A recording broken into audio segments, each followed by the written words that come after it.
"Sweetheart, meet the new owner of your apartment." Mom's voice hit me like a thunderclap. Before I could process the words, she barged in with my sister's suitcases. My sister, Grace, walked in right behind her, wearing sunglasses indoors and holding a smoothie like she was entering a spa, not my home. "I'm taking your bedroom," she said casually, tossing her bag on the couch. "Mom says you can sleep in the guest room until I redecorate." I blinked. What?" Mom rolled her eyes. "Grace needs space, and you don't use this apartment properly. You just live here."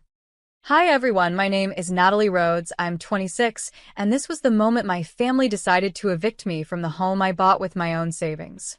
Grace strutted toward my bedroom, inspecting it like a real estate agent.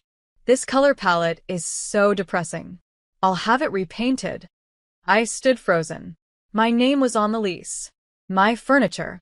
My bills. And yet, somehow, they acted like I was a guest in my own life.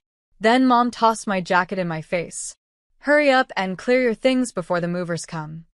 And that's when I smiled, a quiet, calm, deliberate smile. "All right," I said softly. "If that's what you want." Grace laughed. "Good girl." But she didn't notice I was already opening my phone and recording everything. Grace kept ordering the movers around like she'd signed the deed herself. "Put my vanity in the master bedroom," she said. "Oh, and toss that ugly bookshelf out." "That's my bookshelf," I said quietly. She didn't even look at me. Not anymore. My phone, still recording from the kitchen counter, caught everything, every insult, every command, every smug laugh. I kept my tone light, casual, almost detached. Because the calmer I was, the more reckless they became. Mom started going through my drawers. "You really should have told us you were saving all this money. It's wasteful. Grace will use it better." "Mom," I asked softly, "are you serious right now?" She gave me that patronizing smile she reserved for when she thought I was being dramatic. "Sweetheart, family shares everything. Don't be so selfish." Family. The word burned.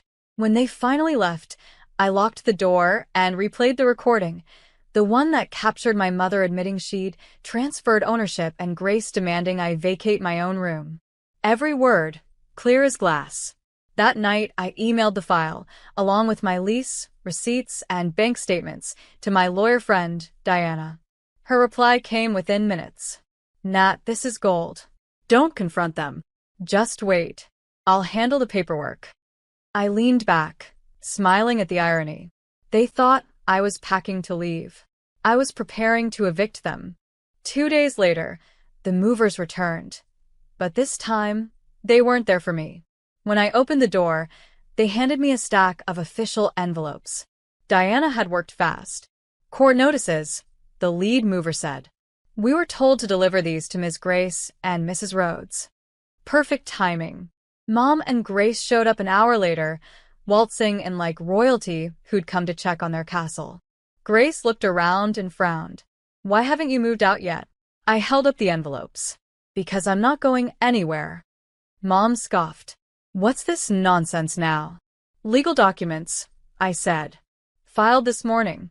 The lease, the property tax record, and the evidence of your attempted eviction, all submitted." Grace snatched one from my hand and skimmed it. Her smirk vanished. You recorded us?" "Yes," I said evenly. "While you ordered me to throw my life into boxes." Mom's tone cracked. "You're turning against your own family?" "No," I replied, calm and steady. "You turned against me the moment you decided my success was yours to rearrange." Just then, my lawyer Diana called on speaker. "Natalie, tell them the court has granted a temporary restraining order. No one enters your apartment without consent." Grace's face went white. Mom stammered something about misunderstanding, but I just stood there, still smiling, the same quiet smile they'd ignored 2 days ago. Now it was their turn to pack. That night, the silence in the apartment felt almost sacred. For the first time in months, my things were mine again, untouched, unmoved, unclaimed. But peace didn't last long. At 10:47 p.m., the building's security intercom buzzed. Miss Rhodes, your mother's here. She says she left her purse. Of course she did. Let her up, I said, recording before she even stepped through the door. Mom walked in, feigning humility. Sweetheart, can we talk? I gestured to the couch. We're already talking. Her eyes darted around, searching for sympathy. You embarrassed us with that lawyer stunt. The neighbors are gossiping. Grace is devastated. Grace, I repeated. You mean the woman who tried to steal my room, my car, and my dignity? She sighed dramatically. You always twist things. We were helping you. By taking my apartment? I cut in. By telling people you gave it to me? Her lips parted. We didn't say. Oh, you did. I turned my phone screen toward her, playing back the recording where she'd bragged to Grace. Once Natalie's gone, we'll have full control of this place. Her face drained of color. Mom, I said quietly, you raised me to believe in family, but you forgot to teach yourself what that means. The doorbell rang again. It was Diana, holding another envelope. This one, she said, isn't from court. It's from the landlord. Mom froze. He's terminating their sublease, Diana added. Effective immediately. The next morning, the hallway outside my apartment was chaos. Mom pacing, Grace on her phone trying to call someone important. Diana stood beside me, arms folded, completely unbothered. Grace snapped, You can't just kick us out, Natalie. We're family. I tilted my head. You should have read the paperwork before trying to steal my apartment. Diana stepped forward, her tone polite but razor-sharp. For the record, this property is legally leased to Miss Natalie Rhodes, fully paid in advance for 2 years. Any unauthorized occupants or attempts to transfer possession without her written consent violate Section 12B of her tenancy agreement. Mom blinked. Section what? Grace frowned.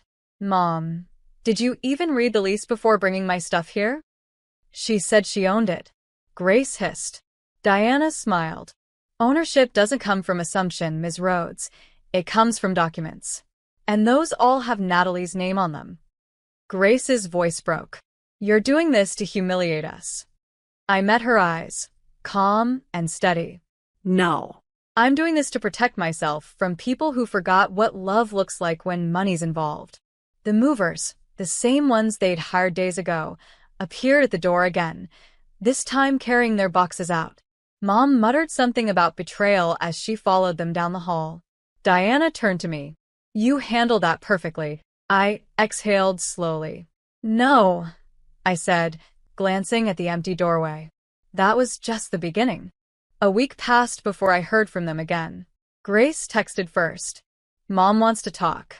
We should all have dinner. No lawyers. It sounded innocent, but with my family nothing ever was. I agreed. Calmly. Because sometimes letting people speak is the best way to expose what they really mean. When I arrived at the restaurant, Mom was already waiting, her posture perfect, her tone rehearsed. Sweetheart, she began, we just want to start fresh. Families shouldn't fight over something as small as an apartment. Small? I repeated. You tried to hand my life to someone else. Grace pouted, stirring her drink. You're overreacting. Grandpa always said family property belongs to everyone. I smiled faintly. He also said honesty comes before inheritance. That shut her up. Mom leaned in, voice soft but sharp. You made us look terrible, Natalie. The landlord, the neighbors, everyone thinks we're greedy. You need to fix that. By doing what? I asked. Posting something nice online, she said. Say you misunderstood. Say we were helping you. I laughed quietly. You're asking me to lie again. Her eyes hardened. You owe us that much. I stood, placing my phone on the table, the screen still recording. No, Mom. What I owe you is a mirror, so you can finally see who you've become. Their faces fell. I picked up my bag and walked away, calm and unhurried. The next morning, I woke to 83 missed messages. Half from Grace, half from Mom. Apparently, my calm dinner exit had gone viral. I hadn't posted anything, not a word, but the restaurant CCTV had captured everything. Their attempt to guilt me, the recorded confession, and my final line, "What I owe you is a mirror." Someone on staff uploaded it anonymously with a caption, "When the quiet daughter finally speaks." Within hours, it was everywhere. People flooded my DMs with messages, strangers sharing stories of betrayal, favoritism, and stolen peace. Grace called crying, "Natalie, please take it down.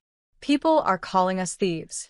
"You made your own statement," I said softly. "The world just listened this time." Mom tried next, her tone dripping with false calm. "Sweetheart, you're ruining our reputation."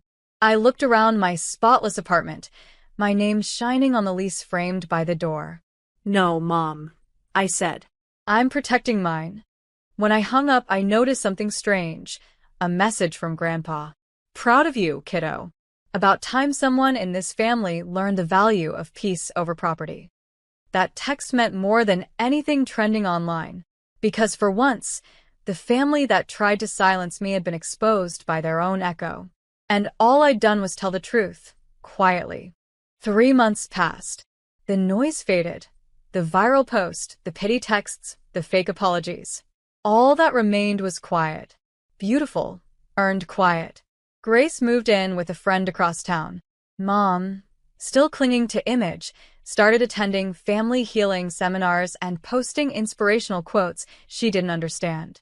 I didn't reply to her messages anymore, not out of hate, but peace. The landlord renewed my lease early. "You're one of the few tenants who respect what they have," he said. I smiled. That line hit deeper than he knew. At night, I'd sit by the window, the same one where I once stood crying as they threw my jacket in my face. Now it framed a different view, one of stillness, of control, of self-worth. One afternoon, a delivery arrived. No sender listed. Inside the box was a small brass key and a note written in shaky handwriting. To the only one who remembered integrity. "The lake house is yours now, Grandpa." Tears blurred my vision. It wasn't about the property, it was about what it meant. Someone saw me, truly saw me, without conditions. That night, I drove to the lake house. The wind was gentle, the air smelled of pine and salt, and for the first time in years, I whispered to myself, "No one can evict peace." And that, I realized, was the most priceless home of all.